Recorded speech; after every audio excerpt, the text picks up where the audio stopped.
the Fremont Podcast now has a newsletter. The Fremont Podcast Community Table newsletter is absolutely free. If you'd like to sign up, you can do so at thefremontpodcast.com. And I would disassemble it, bag it, send it home with them so they could build it with their family and bring it back. That's cool. That's cool. And only a handful of people took me up on it, but that was kind of a progenitor of this more communal way of sharing Lego and not just having it be like a one person buys it and owns it type of thing. Yeah. Coming to you straight from Fremont, California, this is the Fremont Podcast, dedicated to telling the stories of the past and present of the people and places of the city of Fremont, one conversation at a time. Hello, Fremont. This is Rodney. You are now listening to episode 83 of the Fremont Podcast. Now, here's your host, Ricky B.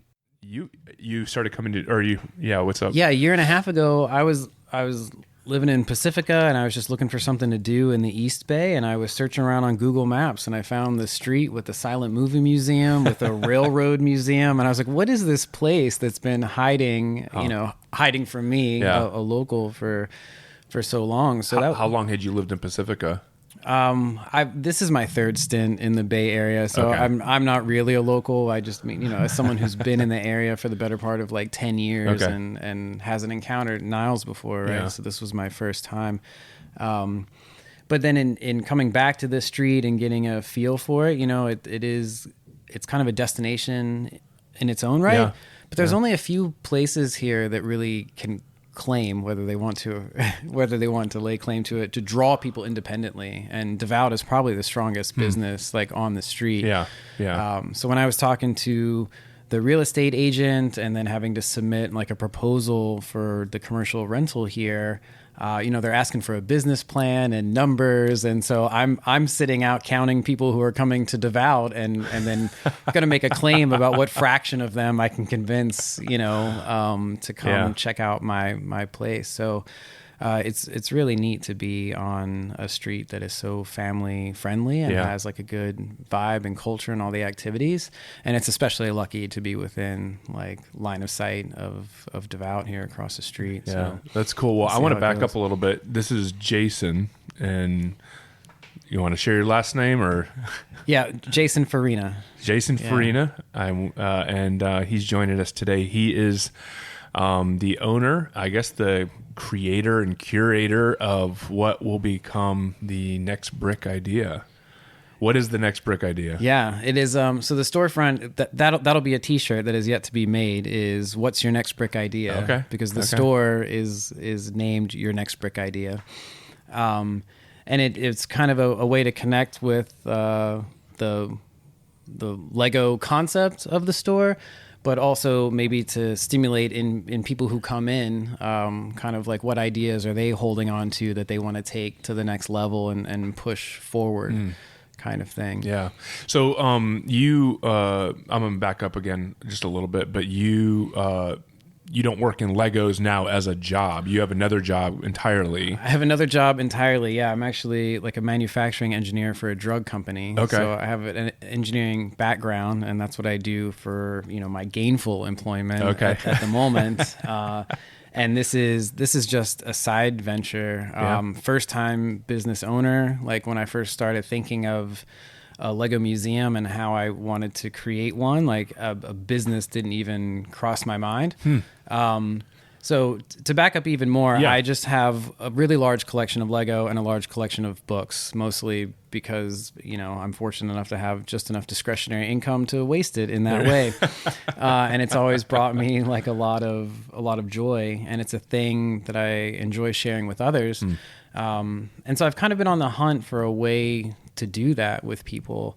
And the Lego, I used to work at Genentech, a biopharmaceutical company in South San Francisco, and they have a culture there of people would decorate their own cubicles. And actually, the culture is needed in that. It's a very academic company with the research, and they have a deal with their people. Every 6 years, you earn a 6-week sabbatical, and you have to take it as a chunk. And it's kind of it's a relic of an academic sabbatical, where like every 6 or 7 years, a professor or researcher gets the year off, and they don't have any teaching duties, so they can spend it however they want. And Genentech has passed that culture down to the regular employees. And so there's a tradition when people go out for 6 weeks, your friends and colleagues, or maybe your arch nemesis at work, will help to decorate your cubicle, and it'll be a surprise when you come back. And often it's whimsical and it's fun, and it might be your favorite sports team. It might be your nemesis sports team. I know there was a person who just loved In-N-Out and came back to their cubicle and found it set up like an In-N-Out drive-through. And so that when they were at their desk, it's like they were manning the drive-through window, right? That's cool. So that's how creative some of these people get with that. And I was a new employee there, and I was like, I don't want to wait 6 years for my cubicle to be decorated. I'm going to do it myself. And I started bringing in the Lego sets that I was buying for me.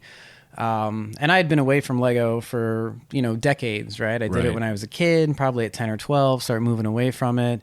And when I first got this job, I rewarded myself. This was in like 2014 with my first adult Lego set. And then given this culture of decoration. Which set that was? Yeah, it was. It's actually a Mini Cooper, the car. So it's a very, very small car from Mini, a company in Europe that BMW owns now. So there are modern versions of it. And it was built with a technique. Built with a technique that in the Lego community is called studs not on top. So it's very smooth.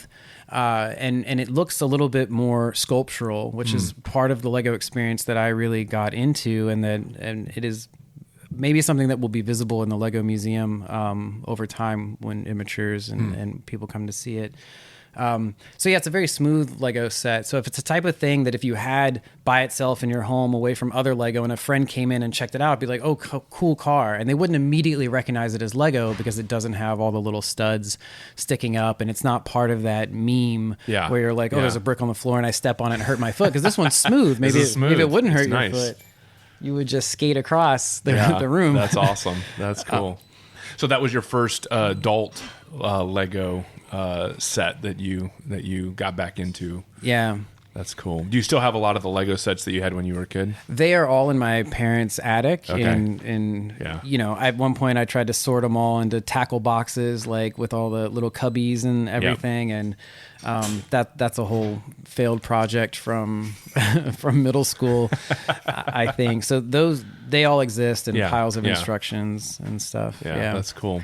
So you got back into it a little bit. You wanted to decorate your own cubicle at work. So how did that start to develop? Well, at first I was very disciplined. I would buy a set, build it, and put it on display. And some people in the beginning were like, "Oh, aren't you worried that it's going to get stolen?" And I was like, either it's here and more people enjoy it, and it gets stolen, and whoop-de-doo, it's plastic, right? Or it sits at home and fewer people, and only one person enjoys it. So it was a lot of fun to bring them in, and that kind of grew over time. I accumulated more and more, and then people were asking about them, so I started what I was calling the Lego Lending Library, where I said, if there's anything here that you would like to build with your family, let me know. I left my email, contact info like on the outside of my cubicle, and I would disassemble it, bag it, send it home with them so they could build it with their family and bring it back. That's cool. That's cool. And only a handful of people took me up on it, but that was kind of a progenitor of this more communal way of sharing Lego and not just having it be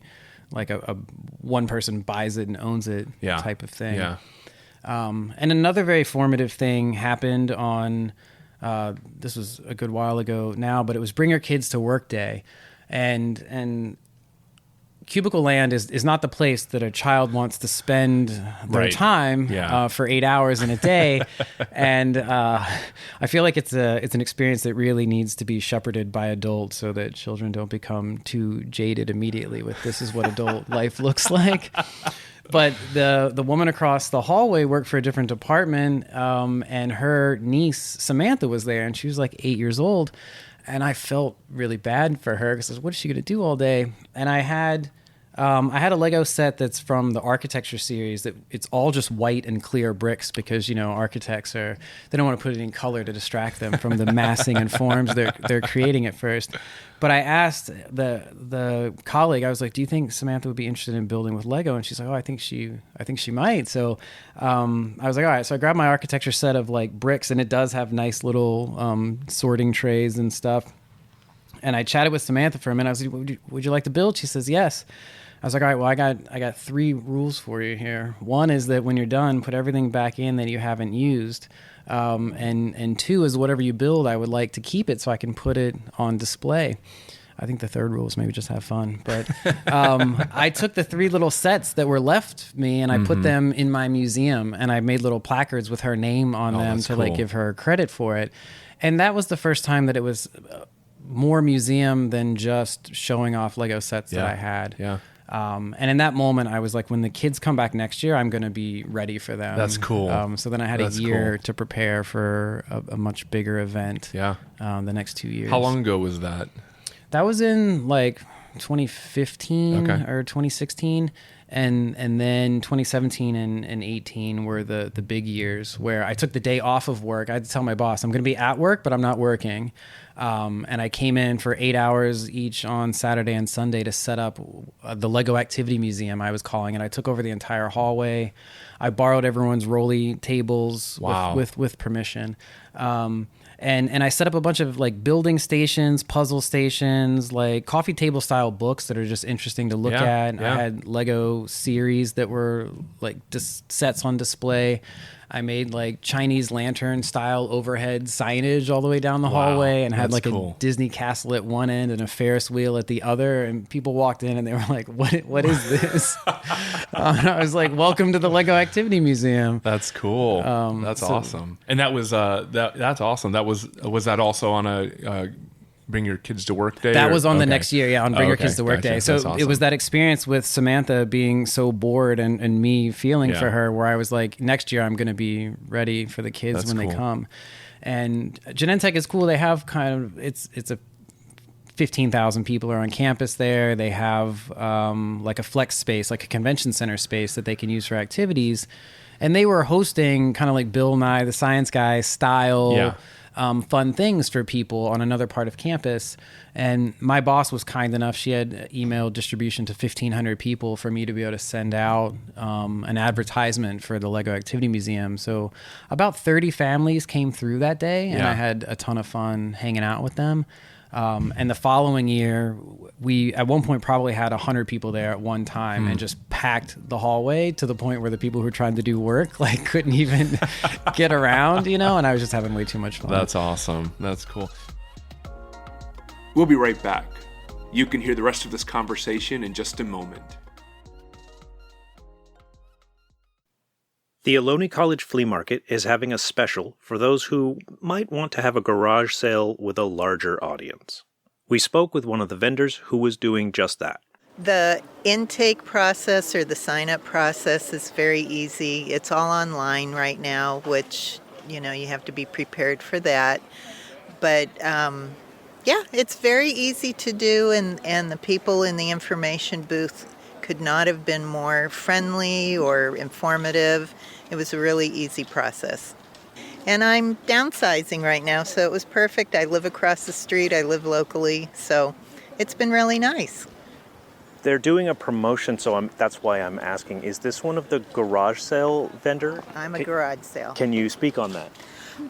Well, they're accepting of you cleaning out and downsizing your garage and your cabinets. I'm sure they have a list of things they probably don't want to have at a flea market. But for the most part, I've had a lot of people come by expressing interest, and it's a nice opportunity because you have a wide audience than you would if you're just doing it in your front yard. So we have a promotion from July to the end of this year in December for garage sellers. So if you plan on selling less than twice a year, For garage sellers, it's a buy one market and you get your second market 50% off. Garage sellers are those that sell less than twice a year, usually trying to clean out their closet, or they have little arts and craft. They're not serious sellers. And you do not require any permits or the City of Fremont's tax ID. So we do have that, and you can pick 2 markets within July to December. The Ohlone College Flea Market is happening August 12th and every second Saturday of the month from 9 a.m. to 3 p.m. on Ohlane's Fremont campus. If you would like to take them up on their deal and get rid of some of your stuff, you can find a link in the show notes of this episode, or you can Google Ohlone College Flea Market, and it'll be the first thing that comes up. For everyone else, August 12th, Saturday, from 9 a.m. to 3 p.m. I was there last month and found some good stuff. If you come this month, you'll find some good stuff. If you're looking for a real estate agent that puts you first, look no further than Jennifer Petroselli with Petroselli Homes Realty Group. Owned by a father-daughter duo, John and Jennifer Petroselli have been serving the community for almost 2 decades. They are known for educating their clients throughout the buying or selling process, anticipating their questions and concerns, and keeping their best interests in mind. If you need help navigating the local real estate market, contact Petroselli Homes on Niles Boulevard. And now, back to our conversation. So you started doing this at work, and obviously you kept having these like heightened inspiration moments from one to the next. At what point did you start thinking about this as being as its own thing, its own entity, and then its own business at to come? Yeah, the first time that came up, I actually had a life transition where I moved back to Memphis, where I'm from, okay. and grew up, and where my parents are. And so in Memphis is where it started crystallizing a little bit more that I would like to set this up in a way where it can become communal. And real estate in Memphis is way cheaper, and they're like mixed use neighborhoods. I was like, could I buy a house and turn it into a community center or something, and have a Lego museum be a part of it? That didn't come to be, but I did approach the Central Library in Memphis, okay. And I was in conversation with their assistant director for community programming and outreach, and we started talking about a Lego museum at the library, and there was an underutilized space adjacent to the children's section of the museum, and I used to want to be an architect, so I got out a sketchbook and I took measurements. I started drawing like how I would lay out the exhibits and stuff, and at that point it was all just really fresh ideas. Okay. And the programming at the library kind of went in another direction, so it never got off the ground, but I still had my pictures and concepts. And I brought those ideas back with me to California when I came back for the next step in my career here, and at that point I was fixated like on libraries as a place that have like maybe as a public institution, maybe the largest cross section of the populace, right? Everyone is welcome, and all of the offerings are free, which is kind of amazing. So I remember when I was a kid. And I have a copy of it now, and I would need to go back to my parents' attic to try to see if I could build it. But the largest Lego set I ever had was like 400 pieces. This Disney castle that I mentioned earlier is 4,000 pieces. So like the scale is just crazy. And those are not things that I could have afforded then, not things that my family could have afforded. And the Lego experience is so much fun, but it's not a cheap toy. Yeah. I mean, I'm right there with you. When I was a kid, my son loves building Legos. Like, especially like when we found out that what was going in across the street from Devout was going to be Lego related, he was just, when is it open? I can't wait to get in there. Like he's so excited about it, but he's asked me like, did you play with Legos when you were a kid? And I was like, my parents can afford it. Like I thought it was a treat to go over to my friend's house who had Lego sets and be able to just play with their Legos. And I don't remember there actually being sets per se, apart from that just being a bucket of Legos that you created your own thing. But I'm right there with you. Like I loved the idea of Legos. I always dreamed of being able to play with Legos. And but my parents could never afford it, and so I never had them. And I think now as an adult, looking at the sets that are out there and the things that are available and stuff are just really, really cool. And we, I've kind of leaned into that part of my childhood, I guess, by helping my son acquire Lego sets and giving him the experience that I'm sure I would have enjoyed as a child. I'm not saying that I missed out on anything huge, because I got to learn how to build things with other materials when I was a kid, which my son can't do as much anymore because we don't have the same access to those, to the woods or to spaces, the cornfields or whatever that I was working in, but that's really cool. I was going to ask you, as I'm listening to you, I hear your love for Legos as a tool. But what I'm hearing underlying under all of this is your love for community, and people. I'm seeing that, and that's I think that's really unique. Was there ever a time in your life that you were impacted by community or something similar? Because you right now seem to be more interested in what Lego will accomplish and how you can use Lego to grow and build community. So I think beyond just the fact that Lego is a cool tool, there's got to be something that you have experienced in your life that inspires you to be interested in building and growing the relationship within community. I think that part of it has been way less obvious to me on the surface and has been growing kind of slowly over time.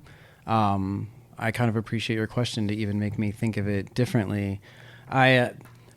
I have had good experiences, but I've also had some experiences with, we in a way, we grow up in institutions. We grow up in our parents' home, which you don't think of as an institution until you get out into like a school or something. Yeah. And then you find out, that's, it's very structured and it's run by other people.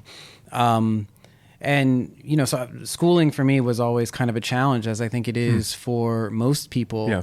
I was the little geeky kid with his calculator and his textbooks, carrying them everywhere, hunched over, before we knew too much about scoliosis, and and then kids got roller bags, right? It seems like such a luxury. Yeah. Never heard of such a thing, but,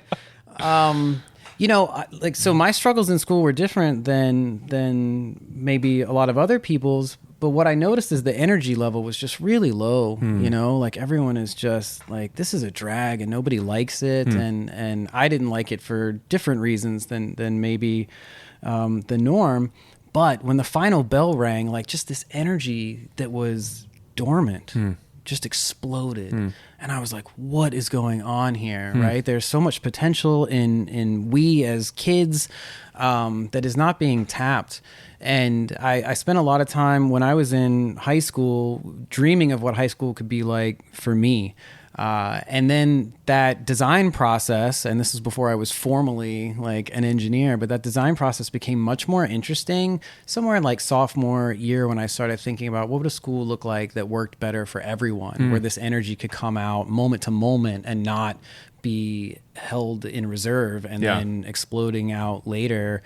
And so that part of the community element, I think, is me just asking a much broader question, is what kind of institutions do people need that can tap into their own nascent potential and their own wants, and that can help them take those potentials and wants to the next step, one small step forward.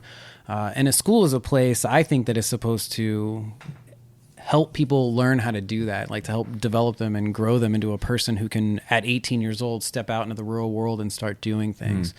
And I told myself at age 17 I wanted to found a school one day, and I have not done it. Wow. And I haven't done it partially, I think, because I'm intimidated by my own ideas and ambitions. And so then that engenders some empathy for other people's ideas and ambitions that are maybe they're not carrying forward as much as they would like to. Yeah. And so in a very small way, your next brick idea is me scaling my ambitions down to a level that I can actually execute on, that intimidates me just enough to keep me moving, but not to stop. Yeah. But it's still, you asked about the idea of community. It originally comes from thinking of an individual, but of an individual that there's lots of individuals and they're all unique. How can I engage with lots of individual people in a way that helps them to honor their own ideas and how they want to take them the next step? And if it works for lots of individuals, well, then you have an opportunity for building community out of that with the interactions that come that's awesome between them. Yeah, that's really cool. I love that. I think that, as I'm envisioning, and I haven't even heard everything that the next brick idea is going to entail, and you're still working on that. I mean, you and I were just chatting upstairs as we were grabbing coffee. We were chatting about all the things that are probably circling around in your mind that you still have to get done. We're having this conversation mid to late July, and you're supposed to have a soft opening date or an opening date one way or the other, August 10th. Yeah, it's a hard date for me. It's a hard date. It's so there's I'm opening August 10th. It'll be a Thursday, Friday, Saturday, and Sunday. Yeah. Going forward, since it is just me to start, it'll be Saturday and Sunday only. Yeah. And I have been struggling. Every morning, every evening, before and after work, and on the weekends, I've been putting effort into this thing. But the amount of effort, it comes and goes because it is just me, and there's a self-discipline component and a motivation component that is a real struggle at times. But it was like 3 months ago that I had to pick a date because I realized I could prepare forever, and that's not going to get us anywhere. So now that date is upon us, there are so many things that are not quite in place yet. But the local business owners here have been so generous with just chit-chatting and touching base. And we have Javier and Coco across the street who have so kindly shared with me stories of their own experience in retail business. And it was very generous of them to be humble and say, Jason, when we opened our store, it wasn't what we wanted it to be. And it took us like a year and a half to make it look the way that we saw it in our mind. And it was such a calming, comforting thought to hear that, because it would probably, at the rate I'm going, it would take me, I honestly rented this place like a year ago. Yeah. And so as a community member, I feel like even before I got started, it's a little bit of a letdown, right? Like the place is papered up. People can't see what's going on, and people are interested. Like, hey, what is this thing that's coming? And at the rate I'm going, if I got it to the state I really wanted it to open, it would be another 6 months. But then I'd also be missing out on the interactions with people. So I'm really looking forward to that. Yeah, that's great. I mean, I know it's hard. I've had things the same way where I've, had a final product in mind. And I guess in some sense, this podcast is partly that same thing. Like when I started it, I had ideas of what it could become. I had a vision of what I wanted it to accomplish, but I kept pushing it off. Like I talked about it for almost a year before I actually recorded my first interview and posted my first episode, But it was one of those things where it was like, if I don't post an episode, then I'm not committing myself to anything, and I won't, it's all it's going to do is just be a concept, So I posted it, and I was like, and the one thing I said, I'm going to commit to it. One episode a week, after this, and sometimes that was really tough. I remember one specific, not that this is about me, but I remember one specific week I had no interview, and I didn't. And it was Friday, or I started out putting them on originally on Wednesdays, and now they're on Fridays. But I was like, I have nothing. I'm just going to get on there and talk myself and just talk, I've had a few times where that's come up, and I've had moments where I was like, I don't know what I'm going to do.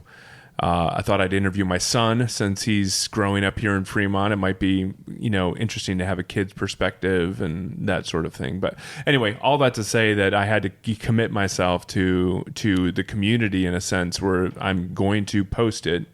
and we'll see what happens, and we'll go from there, And so, yeah, I'm excited. I think you and I first met, we were standing in line. I think it was raining that day. We were standing in line at Devout, and we started chatting, and I found out that you were the new tenant of that space, and then what you were doing. And I think I've been anticipating it for about a year, knowing that's coming in there. And I'm excited that we're getting to that point where you are able to open soon. So, what is your next brick idea then? Like, I want to know, like at this point, what is it that people can expect to experience when they come into your Lego museum? It's been really fun because it started off with what I call the Lego Idea Museum, and I was building a prototype of that in my apartment to try to shop it to library directors. Okay. And that part of it, and in Pacifica is where I wanted to do that, and that kind of fell through. And it was when I came to the street, I saw this commercial space, and the idea didn't even cross my mind until 3 days later. I had this eureka moment. I was like, wait a minute, I've never done commercial real estate. I had no idea, even an estimate of what the rent would be. So I call and find out, like, oh, wow, okay, this is in the realm of possibility. And if I were to do this as a business, then I could do it any which way. Now, that space lends itself to something slightly grander than just the Lego Idea Museum, which is officially just displays in a retail store, to put that out there. And that physical space has kind of like 4 zones. And so I'm using those 4 zones for 4 different concepts related to ideas and where you can take them. So the biggest space is, the biggest space, the blue room, is going to be the museum, and it's the most formal space. And I was just in talks today with a young woman who's going into like museum studies, right? And she was chatting with me to see in what ways she could be involved to help mature the museum space. And part of that is, for us to clarify that it's like the Lego version of the Museum of Modern Art, which is my favorite museum in New York, and I'm glad that we have a SF MoMA here, to get people to look at Lego sets a little bit differently, more as an object of design and less than just a consumer toy that you have fun with and then dispense with and move on to the next thing. So the museum is one space. As a lover of books, I want to have and we'll have a small bookstore, but it's really only going to be like 5 or 7 like bookcases worth of books, so very small. And the focus is going to be art, architecture, design, a small set of books that I just appreciate for shifting the way that I view the world, and a section for children's books. So it's the Lego Museum, it's a bookstore. The least well-defined part of the concept is a middle section that connects the front to the back of the store. You'll see when you come in. And that is to celebrate works that are in process. So I think one of the things that is really intimidating about my ideas, about your ideas, anyone's, is that you're here and your idea is much grander than whatever you're doing at the moment. And there's a whole in between, and there's many steps in between now and where you want to go. And that's often where a lot of people just stop. And so the middle part of the store intends in the long term to celebrate the more iterative part, the more raw, creative, step-by-step refinement part of ideas. In fact, my first company name, because you have to come up with a name for your LLC and they're state by state, I wanted to name the store Iterative to like iterate ideas and make them better and better. But iteration is maybe only a term that's used by like algorithm software people, right? Of whom there are plenty here in the Bay Area.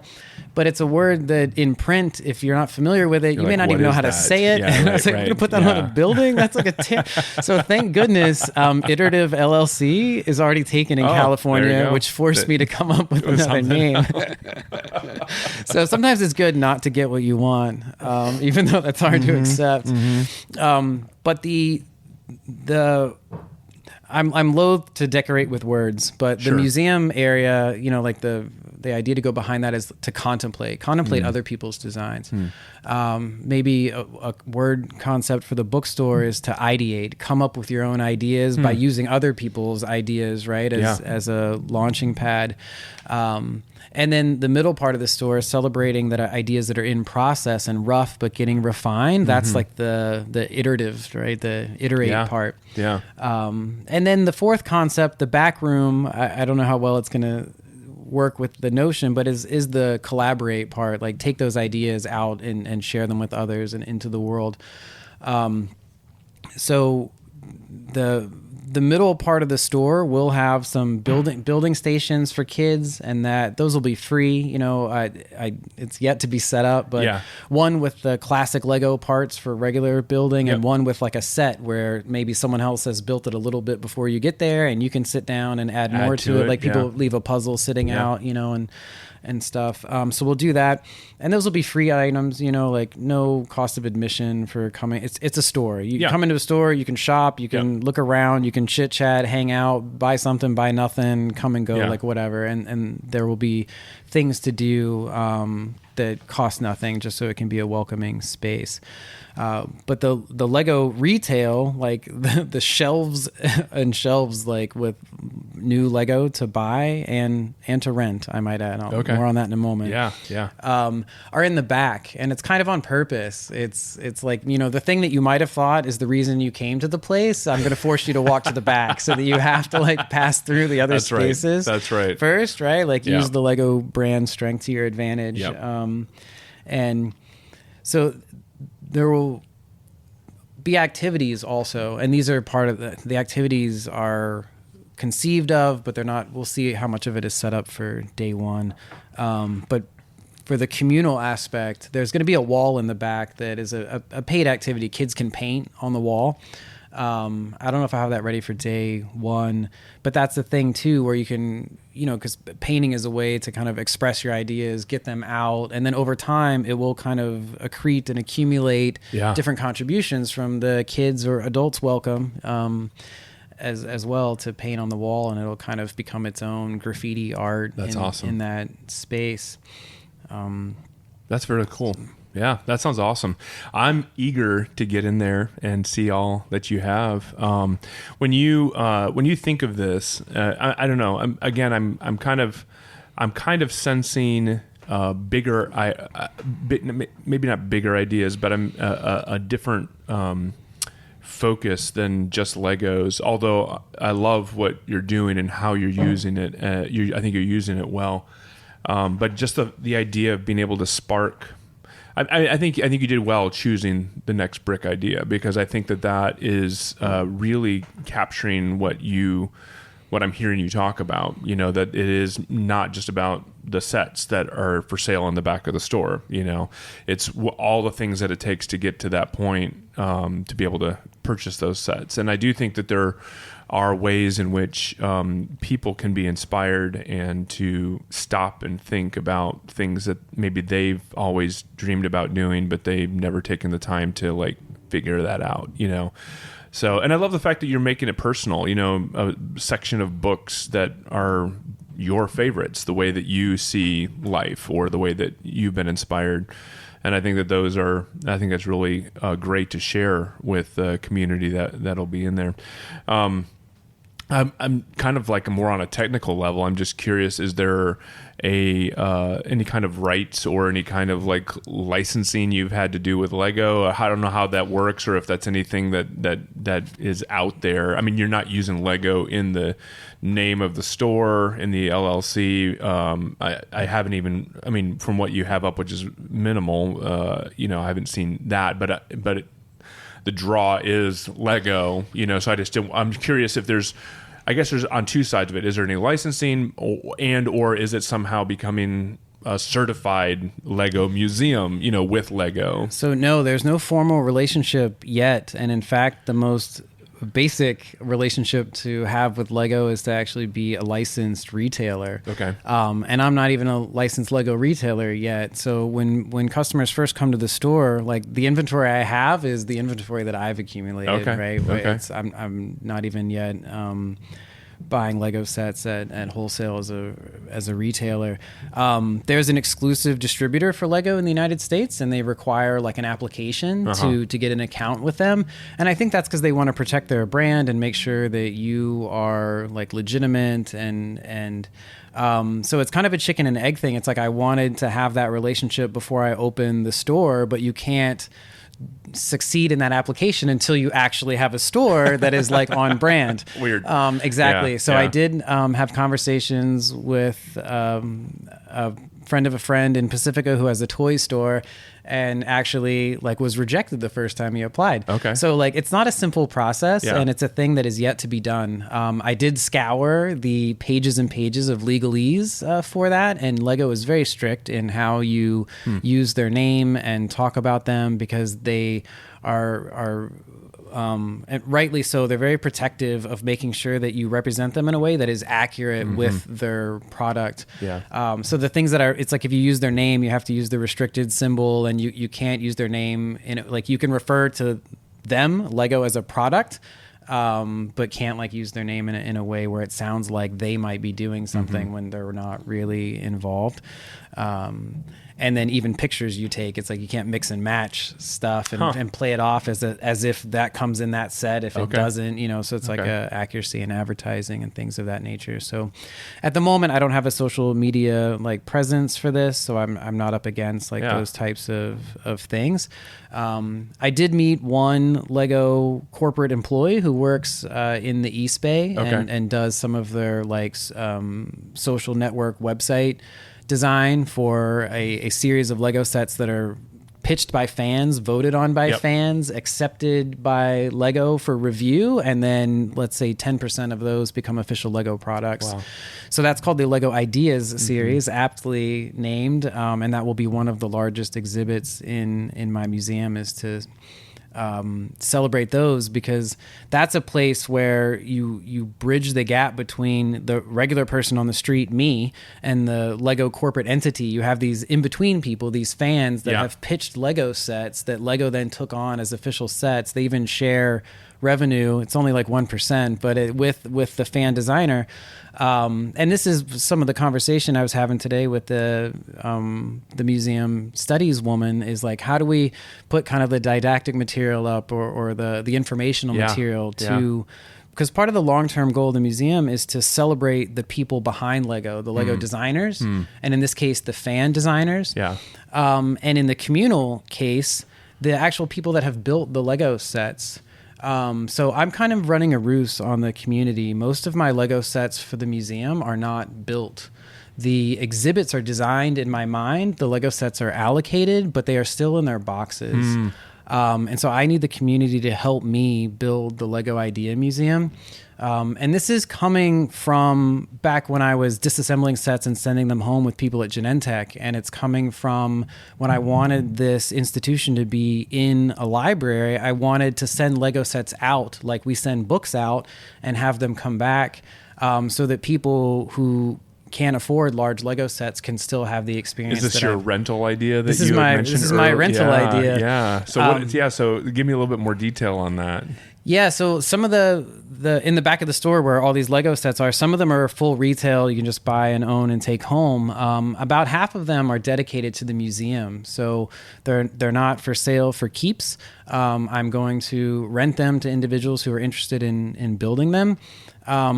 Also, like back in the day when you checked out a book from the library, you had the little card in the front of the book, right? Yeah. And it was neat because it had people's names on it, and there's kind of and dates and it was kind of a history of who had built that Lego set. Or built that Lego set. I'm crossing ideas here. Who had read that book in the past, or at least took it home and intended to read it. And so that there will be like a checkout process for the rentals. And just because it's fun old technology, I've got a Polaroid camera to take a picture, and this will be part of the rental agreement, right? To take a picture of the person with the Lego set who is taking it home to build it. And that picture will sit in the place of where the Lego set is to be exhibited when they return it. And that picture will stay there as a credit and as a thank you to the person that helped build the Lego Idea Museum and who built that particular set.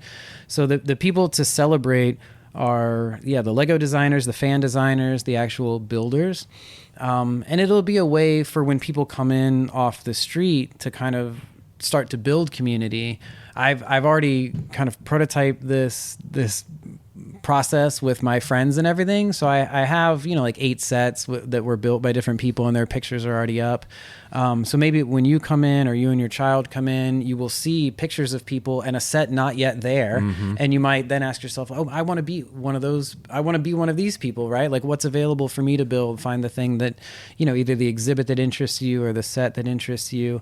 And then, when the Lego set is there, the picture stays as a celebration of that person's That's cool. contribution. Yeah. That's awesome. You've got a lot of different things going on. That's awesome. I joke I have 2 years worth of ideas, but it's maybe less because of the quantity of ideas and more because of how slow it takes me to implement them. Yeah. But, well, I mean, you want to do it right. Like, you want it to be something that if you're, in some sense, I do see this as a passion project that you're doing. And so when you have a passion project, you just don't want to, skimp and cut corners in order to be able to just like see something realized. So in some sense, there is I can imagine the desire to, borrow another 6 months in order to be able to get it the way you want it to be. Yeah. But at the same time, it seems like you are bound to this community aspect that is really driving the whole thing altogether. And I think with things that I've discovered where I have created things that involve the community, I think there are maybe ideas that are clearer in your mind now, that as you engage with community and they come in, they start to evolve into something different altogether. Yeah. And so the months that you might have spent trying to develop that particular aspect of what you're doing might actually never become what it was, because you found something better or something different that was that information was provided to you by the community that came in and engaged with you. Yeah, and some of that has already happened, and it's kind of challenging my original notions, or it's making me slightly uncomfortable and wanting to take me to another place. But I stepped out of the store one day when I was working on it, and I encountered a local Javier that we started chatting. And he's been a small business owner, and he's also had a lot of really good experiences at like game and hobby stores. Okay. Because game and hobby stores too, a lot of them have a history of hosting games and being like kind of a community center for people who enjoy those activities. And he's had a lot of fun with that. So he was asking me, hey, are you going to do those types of things? And I'm like, oh, wait a minute. Like, no, that's not in the original plan. But he has had good experiences before that it made a strong impression on me, just the way he was talking about it. So that kind of inspired me, that when I'm trying to get ready for opening, and I have a 10,000 piece Lego set that I want to build as a showpiece to put in the window, and it would just take me like weeks and weeks to do it. So I actually like called up Javier and some of my other friends to get a group together to do a big build. That's awesome. And now Big Build is written with capitals at the beginning, right? Because I got to market That's right. Yeah. and brand things. But Big Build 3 is happening tomorrow with a small crew to try to get this showpiece built. And maybe that's a thing that will continue at the store. Yeah. I had one of my best friends, his wife asked, are you going to host classes? I used to be a classroom teacher in New York City. I was a math and robotics teacher. And it's an incredibly difficult job. So tremendous respect for the people that do it. I did it for 4 years, and it's the hardest thing I've ever done in my life. And so when someone asked me, are you going to host classes? I have a little bit of PTSD from this teaching experience. I'm not sure I want to host classes. But I have had such fun building Lego sets with 3 to 5 year olds that are really too young to build a Lego set on their own. And I've done it enough times that I have a little bit of a method for enabling them to do more than That's they cool. think they can do. Yeah. So I am considering having like an introduction to co-building class, and right now it's only an idea, but it would be for an adult to build with a child. I mean, adults could come together, or it could be for an adult who's interested in building Lego and has never done it before. Yeah. But when it comes to, because I have kind of a method for two people and how they can support each other without stepping on each other's toes and everything. And if it is co-building with adult and child, like honestly, the class is more for the adult than it is for the kid. Yeah. Because in that case, it's like, how do we as adults structure our interactions with the child where we have to do the thing that is very difficult for us, which is to minimize our interactions, like to the fewest number and to the fewest degree, so that the child can maintain like the maximum amount of agency and action, and that they can attribute, and they go, look what I did, right? Not look what happened while I was sitting there and someone was, directing me every moment and stuff. So I got to build a Lego set with my nephew, who was 3 at the time. Wow. And now he's like 6, and we actually spent 2 hours straight building and got this little car done at Christmas. And my brother Nick was like, he is so proud of himself, Jason. Like, how did you get him to stay like on task doing the same thing for like 2 hours? So I don't want anyone to suffer like that for such a long time. But the co-building class would be, that's cool. How do we help other the little people in the world do more than they know they can, and oftentimes it's more than we as the adults think they're capable of doing. That's cool. So after August 10th, it'll be open Saturdays and Sundays on the weekends, and then I'm sure things will be communicated and will develop over the course of the next several months as you figure out what that looks like going forward. Yeah, the only thing that's public right now is that it is on Google Maps as your next brick idea. There you go. The opening date is there, and the hours to start are going to be 10 to 4 on Saturday and Sunday, and I will try to keep that up to date so people know what's going on. So what's your favorite set that you've built? What is this? Like, you have quite the collection. Obviously, these are your personal collections sets. What's the favorite set that you've built, or what is one that you have like a specific memory as having acquired and then building it? Yeah, there's a couple from childhood, and then there are the newer, larger ones that have taken over the favorites. I'm usually pretty strict on using words literally, but I have 5 best friends, and that's not honoring the superlative. So when you say favorite, I'm just going to make it 5 favorites. There you go. My favorite, and I've purchased a set that's never been opened from the 80s, which was like Black Falcon's castle, and it was the largest set that I ever received as a gift, or that I ever had. And it just brings me joy to see it. I mean, it's large wall pieces, and it is basically just a square, but it has hinges and pins in the back so it can open up and become kind of like a fortified wall. And that's the Lego classic like castle series stuff, what some people think the 80s or like the Lego heyday. So those are favorites then. The things that I'm really enjoying now, and I had to ask myself, and if I got rid of my entire Lego collection, like what 5 would I allow myself to keep? And 2 that are tops. I think this Mini Cooper, because it kind of launched this adult enjoyment of Lego. But there's a Lego set in the Idea series fan design that is of a tree house. Okay. And it's like 3 small like rooms that kind of spiral wrap around a tree. I also have an Ewok village, from the Star Wars series, and I didn't realize that when I went to the Redwood Forest the first time, I was some weird feeling of deja vu. I grew up in Middle America. I didn't know these trees existed in the United States, right? So when I saw the Ewoks living in trees as a kid, I was like, I want to live in a tree house. And so there's a treehouse Lego set. And I'm a sucker for like the functional Lego, like the renditions of real world objects. Yeah. And it was another idea set that is a grand piano. Okay. And I took piano lessons, from 2nd to 11th grade. I'm terrible at it. Practicing 10 minutes a day just does not get you to the 10,000 hours. And 10,000 hours doesn't get you to joy either. Yeah, So it depends on. But this Lego set was designed by a man whose wife is a concert pianist. Okay. And the keys actually actuates and the hammers move. Wow. And there's like a functioning damper awesome. pedal, and it opens up to show it doesn't have actual strings. It's got Yeah. these thin like Lego sticks to represent strings.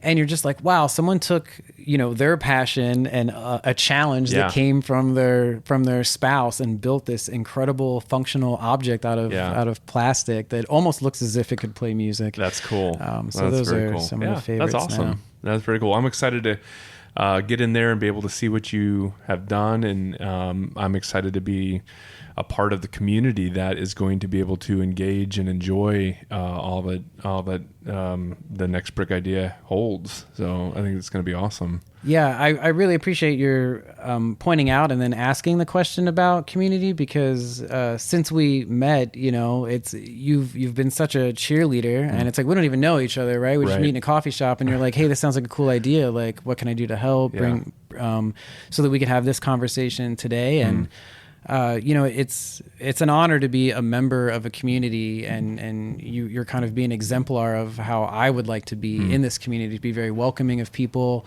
and to meet them where they are, and to help and encourage them to move forward. So thank you so much for bringing that energy and sharing it so that I can reflect it back out to the people that I encounter. Yeah, for sure, man. Thanks for saying that. I'm excited.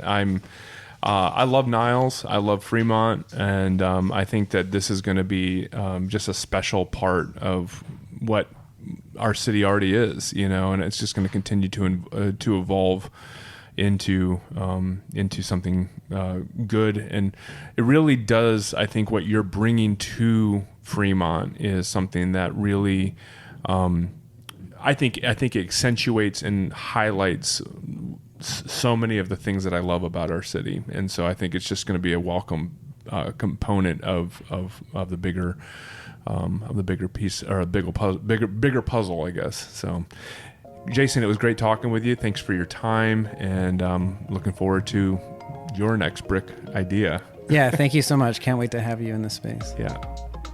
This episode was hosted and produced by Ricky B. Rachel Prey is the print editor in charge of our newsletter. Scheduling and pre-interviews by Sarah S. Additional reporting by Mark Emmons. Andrew Cavett is the editor. Music provided by Soundstripe.com. I'm Gary Williams. You can find everything we make, the podcast, our newsletter, and all of our social media links at thefremontpodcast.com. Be sure to subscribe wherever it is that you listen so you don't miss an episode. And if you would, please leave a review on iTunes. Your reviews help other people find this podcast. Join us next week on the Fremont Podcast. This is a Muggins Media podcast.